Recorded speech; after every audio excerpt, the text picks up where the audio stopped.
अस्सलामुअलैकुम dear students. आज के लेक्चर में हमने जॉफ्री चौसर के काम को डिस्कस करना है। We are going to discuss the work of the Geoffrey Chaucer. The work of the Geoffrey Chaucer is divided into 3 periods. The first one we have French period. ये वो period था जब वो फ्रेंच लिटरेरी मॉडल से influence था। And then the second period comes which is called the Italian period. और ये वो पीरियड था जब चौसर went to Italy as a diplomat, and there he studied the work of the Boccaccio, Petrarch, Dante, और वहाँ से influence हुआ। उनका जो मॉडल था, उनकी जो राइटिंग टेक्निक थी, उनको ऑब्ज़र्व किया। And this was the most influential period of his life in terms of his literary development. And the last one we have the English period. यहाँ पर मैंने इंग्लिश लिखा हुआ है, so English period the third and the last one which is the most productive.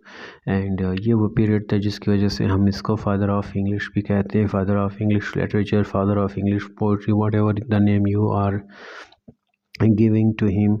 तो इसकी वजह से हम इसको फादर कहते हैं। मीन्स द स्टार्टिंग वन जो पोजीशन थी, जो प्रॉपर जो लिटरेचर था, जो इंग्लिश लिटरेचर की जो डेवलपमेंट थी, जो प्रॉपर एक शुरुआत हुई थी, वो जॉफ्री चौसर से ही हुई थी। जॉफ्री चौसर के पर्सनल लाइफ के बारे में तो हमने पिछले वीडियो में हमने बात की थी, लेकिन यहाँ पर मैं दोबारा से भी लिख लेता हूँ कि वो सबसे पहले from the very early age ही was introduced to the royal family. He was a most favourite person in the court, और सबसे पहले उसको पेज बना दिया गया था to the queen. Personal assistant हम उसको कह सकते हैं। और उसने एज ए सोल्जर भी काम किया था। वो एक सोल्जर भी था। चौसर के बारे में ये बात हमें जहन में रखनी चाहिए कि Chaucer was not the full time poet. He was a part time poet. He was not a full time poet. His full time working as a soldier, page, as a diplomat. वो diplomat भी था। तो diplomat के साथ साथ हम उसको courtier भी कह सकते हैं, because most of his life he spent in the court serving the kings and the queens. And he was attached to the John of Gaunt. John of Gaunt was the son of king Edward the third. तो इस तरह से वो parliamentarians भी था, उसने offices भी hold किए हुए थे, and he was a very dignified man. So ये चौसर का जो इंट्रोडक्शन था, जो हमने पिछले वीडियो में ऑलरेडी हम इसको कवर कर चुके हैं। आज के इस लेक्चर में हमने चौसर के काम को हमने डिस्कस करना है। और चौसर का जो काम है वो इंतहाई इम्पोर्टेंट है। जो फ्रेंच दौर में हम डिस्कस करेंगे द फ्रेंच पीरियड। ये वो पीरियड था जब चौसर की डेवलपमेंट हो रही थी in terms of the literary production. जब उसकी ये डेवलपमेंट हमारे पास यहाँ पर आ रही थी, उसकी डेवलपमेंट हो रही थी। तो उसकी डेवलपमेंट में अगर हम लिखते हैं कि ये पीरियड जो स्टार्ट होता है, ये तकरीबन यहाँ पर मैं अलग से लिख लेता हूँ, फ्रेंच पीरियड। ये फ्रेंच पीरियड जो है, ये तकरीबन हमारे पास 360 से लेकर 1372 तक जो French period in terms of the literature, अगर हम सिर्फ स्पेसिफिकली अगर हम लिटरेचर के हवाले से बात करते हैं तो 1360। अदरवाइज़ ये जो फ्रेंच पीरियड था उसकी लाइफ का, ये तो 1340 से लेकर from the day of his birth till 1370 तक हम इसको फ्रेंच पीरियड कह सकते हैं। जब उसकी नौजवानी, यूथ एंड चाइल्डहुड, ये जो उसमें वो इसमें इसकी this period include the youth, the childness, the childhood of the Chaucer and his early life, around 30 years. ये फ्रेंच का दौर था जॉफ्री चौसर का। लेकिन इसमें अगर हम स्पेसिफिकली लिटरेरी डेवलपमेंट की बात करते हैं तो 1360 से लेकर 1372 तक ये हुआ था। And he was influenced by the courtly poetry and the romance of the France. France के रोमांस से, ये फ्रेंच रोमांस से बहुत ही ज़्यादा ये इन्फ्लुएंस हुआ था, द फ्रेंच रोमांस। और वो इसी चीज़ को अपने काम में वो कॉपी करना चाहता था, वो अपने ये एलिमेंट अपने ही काम में वो लेकर आना चाहता था। So during this time he wrote a translated many work in the French style such as, जिसमें उसने सबसे पहले जो किया हुआ था। तो यहाँ पर अगर हम सबसे पहले अगर एक पोइम्स की बात करते हैं तो उसको हम फिर जो जो ट्रांसलेशंस थी, तो सबसे पहले उसने जो ट्रांसलेशन लिखा हुआ था जिसको हम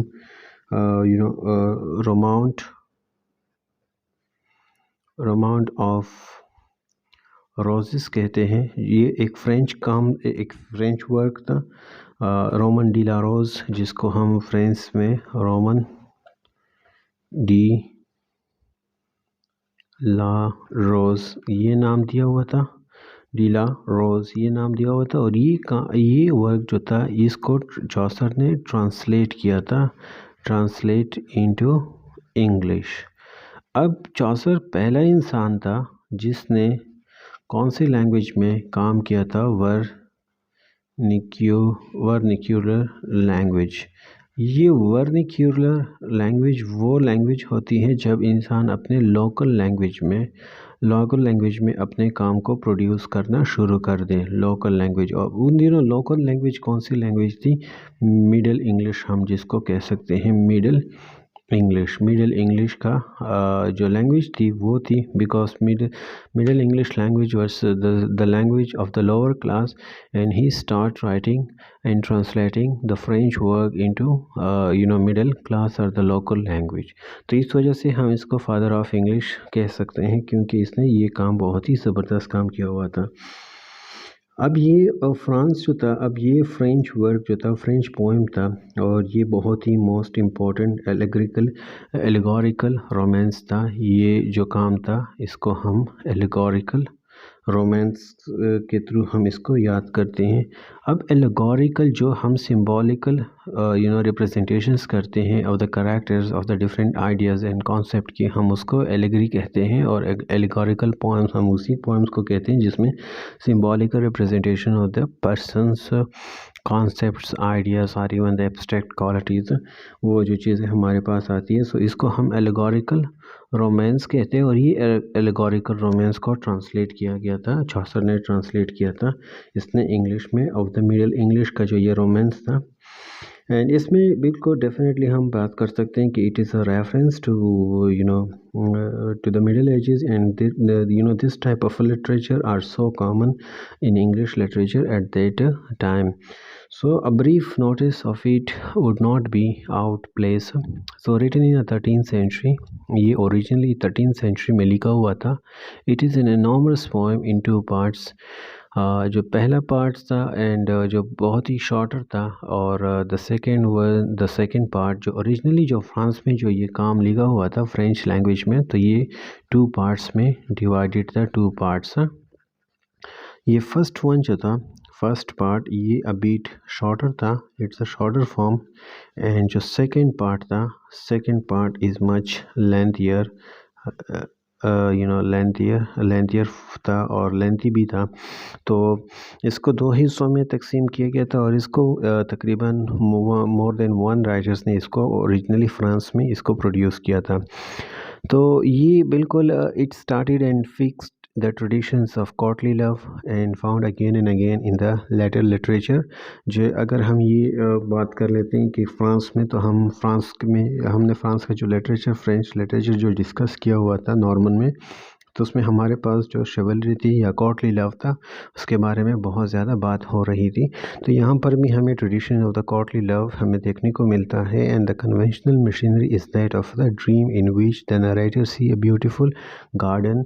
again once again I am talking about the allegorical poem. So there is a narrator in the poem, the narrator's.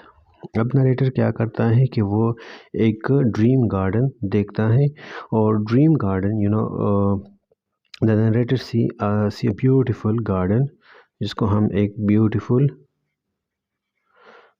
Garden कहते हैं, ब्यूटीफुल गार्डन। अब डेफिनेटली बात है गार्डन की बात कर रहे हैं तो वहाँ पर ट्रीज़ होंगे, फ्लावर्स होंगे, and that garden beside a river bank.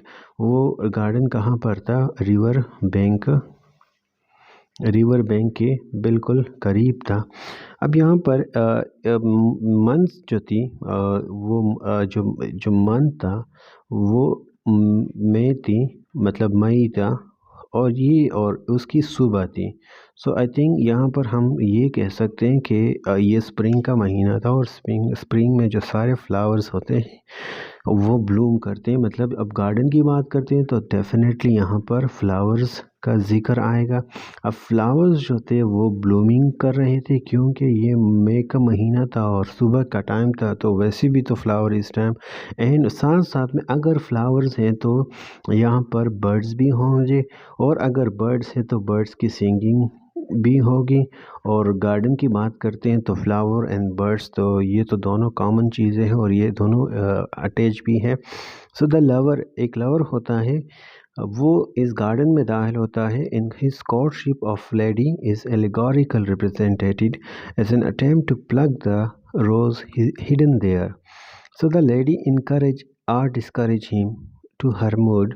Her mood are the quality such as the kindness or the courtesy which favor his suit, or fear and shame which repel, are personified. Simply मैं बात कर सकता हूँ यहाँ पर कि एक lover आता है, वो अपनी लेडी की दिल जीतने की कोशिश करता है, और वो लेडी उसको कभी इनकरेज करती है तो कभी डिस्करेज करती है, और ये सब हर एक चीज़ जो थी ये पर्सोनिफाइड था। सो द होल एटमॉस्फेयर जो था वो रिडोलेंट था ऑफ परफ्यूम्स, लग्जरीज थी, मतलब स्मेलिंग, उसकी जो स्मेल थी वो बहुत ही ज़्यादा आला किस्म का स्कैंड था। And there was the laughing, there was the dancing. So this all represent the courtly life of love and leisures. ये वर्क जो था बहुत ही ज़्यादा फैसिनेट किया था इस वर्क ने चौसर को। एंड उसने क्या किया कि he is never tried of mention it in his other work. लेकिन हम ये कह सकते हैं कि it was in a way this poem that initiated him into poetry and nursed him genius by helping to form his style and versification. So यहाँ पर Chaucer ने जो allegorical poems on the same model जो उसने एक शुरुआत की थी एलिगोरिकल पोएम्स की, which were then the universal fashion. And उसके बाद फिर उसने यही ट्रेडिशन फ्रेंच पीरियड में उसने फॉलो किया। And he followed the stock formula of the dream allegory for many years, only now and then expressing his native genius for humorous description। चौसर के बारे में हम पढ़ेंगे कि चौसर जो था उसमें एलिमेंट ऑफ द ह्यूमर बहुत ज़्यादा था। और ड्रीम एलेगरी की बात हमने तो वैसे भी ऑलरेडी रोमांट ऑफ रोजेज़ में कर दी। तो रोमांट ऑफ रोजेज़ का मतलब यही था कि ये एलिगोरिकल पोएम था, और उसने ये ट्रेडिशंस फिर बाद में भी जारी रखी। और इसने तो जो नेक्स्ट जो फर्स्ट एलिगोरिकल पोएम जो था चौसर का अपना जो पोएम था, जिसको हम ट्रांसलेशन नहीं कह सकते, रोमांट ऑफ रोजेस तो ट्रांसलेशन था, लेकिन उसने जो खुद अपना जो एक एलिगोरिकल पोएम लिखा था उस पोएम को हम नाम देते हैं the book of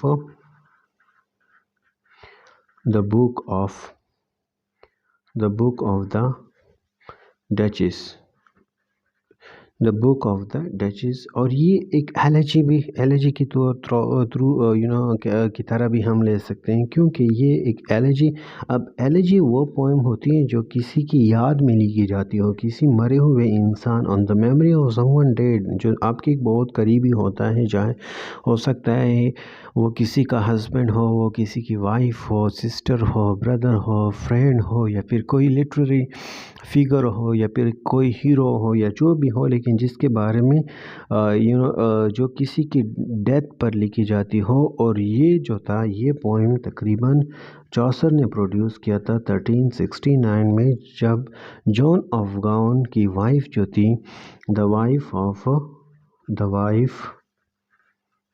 of John of ground. अब ये जो था जॉन ऑफ गाउंट, इसकी वाइफ मर चुकी थी और इसकी याद में इसने ये काम लिखा हुआ था। इसी दौर का जो सेकंड एलिगोरिकल पोएम था, अगर जो चौसर ने खुद प्रोड्यूस किया था, सेकंड एलिगोरिकल जो पोएम था जो चौसर ने खुद लिखा था, उसमें हम पार्लियामेंट, जो थर्ड वन सेकंड वन जो था parliament of fowls for parliament of the fowls था, और इसमें क्या हुआ था कि जो nature has called a grand parliament of the bird to celebrate St. Valentine's Day, February 14, by choosing their mates. So the birds make speeches in the courtly fashion, some defending, constancy, other educating free love. Though the form and the material are conventional, the debate is made lively by the poets, by the poets material, कि उसने क्या किया था कि इसमें हमें एक touch मिलता है, touch of the drama and the humour. So ये पोएम जो था ये 7 लाइन स्टेंजे में लिखा हुआ था, जिसको हम राइम रॉयल फॉर्म भी कहते हैं। ये जो था ये पोएम, हम इसी पोएम को राइम रॉयल, अब राइम क्यों कहा, राइम तो था, ये तो चौसर की इन्वेंशंस थी राइम की, लेकिन इसको रॉयल क्यों कहा किया, राइम रॉयल स्टेंजा, क्योंकि ये फिर बाद में हम इसको डिस्कस करेंगे। किंग जेम्स जो था Scotland, king James first of the Scotland, उसने चौसर को कॉपी किया हुआ था, और उसने पहला बुक लिखा था किंग स्क्वायर। जब वो प्रिजन में था इन इंग्लैंड में इन 17 ईयर, उसने जेल में गुजारा, तब उसने चौसर को स्टडी किया था, और चौसर को स्टडी करने के बाद उसने ये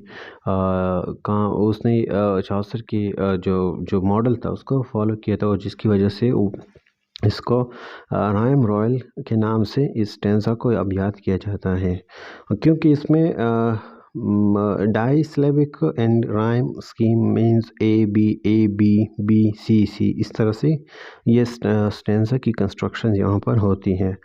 यहाँ पर ये जो अगर हम लिरिकल पोएम्स की बात करते हैं तो जो earliest are believe to have been lost, लेकिन हमारे पास whatever the pieces in this lines, ये जो इटा फ्रेंच की बात हम करते हैं उसमें हमारे पास कुछ बैलेड्स भी आते हैं, और कुछ राउंडल्स भी है। वेदर ऑफ द अर्ली और later date show his mastery of this poems. तो यहाँ पर हम कुछ और भी एक और पोएम्स जो नॉर्मली कुछ क्रिटिक्स इसको शुमार करते हैं कि ये इटालियन वर्क था, और कुछ क्रिटिक यही सोचते हैं कि वो फ्रेंच दौर में था, फ्रेंच इन्फ्लुएंस पे था, जिसमें हम उसको जो थर्ड वन है इसको हम कहते हैं हाउस ऑफ फेम। अब हाउस ऑफ फेम भी एक पोएम था, और ये भी एक ड्रीम विजन था, अ ड्रीम विजन, ये भी एक ड्रीम विजन था। और ड्रीम विजन्स में क्या होता है, and actually it is a satire on the nature and the source of the fame, और ये बेस्ट करता है the work of the Ovid, Virgil and डांटे। ओविड, वर्जिल, डांटे, और इसी बेस पर ये जो क्रिटिक कहते हैं कि ये हाउस ऑफ फेम जो है ये इटालियन दौर में आता है, लेकिन यहाँ पर इसकी जो कैटेगराइजेशन है, क्योंकि चौसर के बारे में बहुत सी चीज़ें अभी तक हमें मालूम नहीं है, कंक्रीट एविडेंस नहीं है, तो इसलिए जो क्रिटिक्स कहते हैं कि ये वर्क्स इटालियन, कुछ क्रिटिक्स ऑफ द ओपिनियन है कि वो ये इटालियन है, तो कुछ क्रिटिक्स कहते हैं कि नहीं ये फ्रेंच का काम है, लेकिन वट एवर जो भी है, लेकिन इसका जो सब्जेक्ट मैटर है, it describes the narrator's journey to the House of Fame, where he sees a various figures from history and mythology and meets an eagle who carries him to the House of Rumors. To the House of Rumours means वहाँ पर जो था, और फिर उसके बाद उसको fame पर और डिफरेंट पैलेसेस तक लेके जाता है। तो this work shows Chaucer skills and versatilities in adopting and transforming his French source as well as his experimentation with the different genres, forms and themes. They also demonstrate his contribution to the development of the English as a literary language as he enriched and expanded its vocabulary, grammar, and syntax. He also introduced new poetic devices and techniques such as rhyme, meter, allegory into English poetry. He also influenced later English writers such as Gower, Ligate, the Pearl poets who followed his example of using French model and motifs. तो ये तो हमने merit की बात की थी, चौसर की merit की बात की, लेकिन यहाँ पर भी हमारे पास एक दो और माइनर पॉइंट्स हैं जिसमें से जो अगर हम इसको थर्ड नाम देते हैं तो फोर यहाँ पर ए बी सी भी एक पोएम है। और ये पोएम जो है ये एक प्रेयर है, एक दुआ है, अ प्रेयर है, लेकिन किस चीज़ के लिए? To the Virgin Mary, to the Virgin Mary, Hazrat Maryam अलैहिस्सलाम की बात हो रही है यहाँ पर। एंड ये भी ट्रांसलेट किया हुआ वर्क है, it is also translated work. इसके अलावा complaint and to the pity and complaint and to the, इस तरह से कुछ ये एक और दो काम है वो भी लिखे गए थे इस फ्रेंच पीरियड में। तो ओवरऑल जो फ्रेंच पीरियड था हम इसको डेवलपमेंटल पीरियड कह सकते हैं चौसर का, लेकिन जो सबसे मोस्ट इम्पॉर्टेंट पीरियड है वो फिर इटालियन पीरियड आता है, जहाँ से वो मैक्सिमम इन्फ्लुएंस हासिल करके वो फिर अपना ग्रेट मैग्नम ओपस जो सबसे वो जो अभी तक जो लोग रीड करते हैं और चौसर का अभी तक नाम है और लोग उसको ग्रेटेस्ट राइटर मानते हैं, वो फिर इंग्लिश पीरियड की वजह से ही मानते हैं। लेकिन इंग्लिश पीरियड के लिए जो बैकग्राउंड बना हुआ था वो उसका इटालियन दौर था, और हम उसको इटालियन दौर में, बट इटालियन लिटरेचर को पढ़ने से पहले हमने बोकाशियो, Dante and Petrarch. These three were belongs to Italy, and they were associated with the Italian literature. So हमने इन तीनों के जो वर्क्स था, बोकाशो का डेकामोरन था फॉर एग्जांपल, पेट्रार्क का जो सोनेट्स थे, पेट्रार्क के जो सोनेट्स थे, और डांटे का डिवाइन कॉमेडिया था। तो ये हम इसको डिस्कस करेंगे ब्रीफली, और इसके बारे में हम जानेंगे जब हमें इन तीनों की जब हमें तीन टेक्निक्स, जो पैटर्न था, थॉट पैटर्न था, किस तरह से उसने सोसाइटी को एक्सप्लोर किया, किस चीज़ से वो लोग खुद इन्फ्लुएंस हुए थे, कौन सी चीज़ों को उसने पढ़ा था, इन तीनों ने पढ़ा था, तो फिर हमें चौसर को भी अंडरस्टैंड करना बहुत ही आसान हो जाएगा। सो हम अगले वीडियो में हमने इटालियन पीरियड को डिस्कस करना है चौसर का, लेकिन उसमें फिर हम इन तीनों राइटर्स को जो they belong to Italian literature, जिसमें हमारे पास बोकाशियो है, डांटे हैं एंड पेट्रार्क है, हम साथ में इसको भी डिस्कस करेंगे, and then come to the Chaucer to discuss the Italian period of the Chaucer in history of English literature. Thank you so much.